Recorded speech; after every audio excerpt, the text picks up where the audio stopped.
चलते हैं हम सतना के समाज सेवी हरिशंकर तिवारी से, जो आने वाले चुनाव के विषय पर लेकर, जैसे सरकार द्वारा इतनी महंगाई, बेरोजगारी के विषयों पर लेकर, जैसे अभी सरकार ने मध्य प्रदेश सरकार डाले हैं पुलिस भर्ती, उस पर उनका क्या कहना है।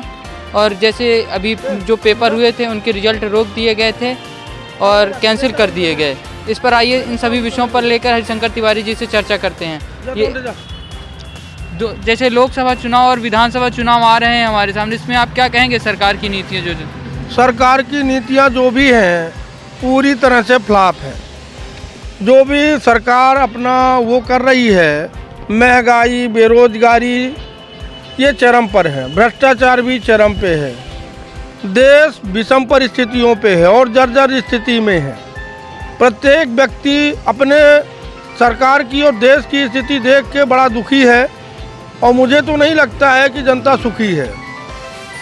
सरकार महंगाई जो देख रही है तो 7 साल के अंदर 2014 से 2022 में महंगाई सीधे 3 गुना हो गई है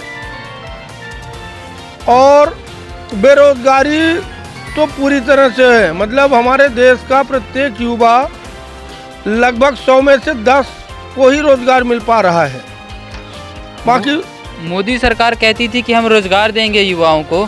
जैसे एमपी में जब से भाजपा की सरकार आई है, अभी कांग्रेस की सरकार जब गिरी और तब से अभी तक एक भी सरकारी वैकेंसियां नहीं निकली। इस पर आप, जो युवा की उम्र समाप्त होती जा रही है सरकारी नौकरी के लिए, उन पर आप क्या कहेंगे। सरकार तो लोगों को लॉलीपॉप दे रही है। सरकार चाहती है कि देश के युवा इसी तरह से बेरोजगार रहें और किसी को कुछ भी ना मिले। और जिस तरह से देश की वास्तविक स्थिति है, सरकार लोगों को काम नहीं दे पा रही है और जो सरकार के टैक्स का पैसा है उस पैसे को सरकार मात्र, जो भी सरकारें हैं, अपने वोट बैंक के लिए इन्वेस्ट कर रही हैं, चाहे वो किसी भी प्रदेश की सरकार हो। जैसे केजरीवाल की सरकार है, वो अपना वोट बैंक बनाने में लगी हुई है, कहीं हज हाउस, कहीं कुछ हाउस, कहीं कुछ कर रही है, कहीं कुछ कर रही है।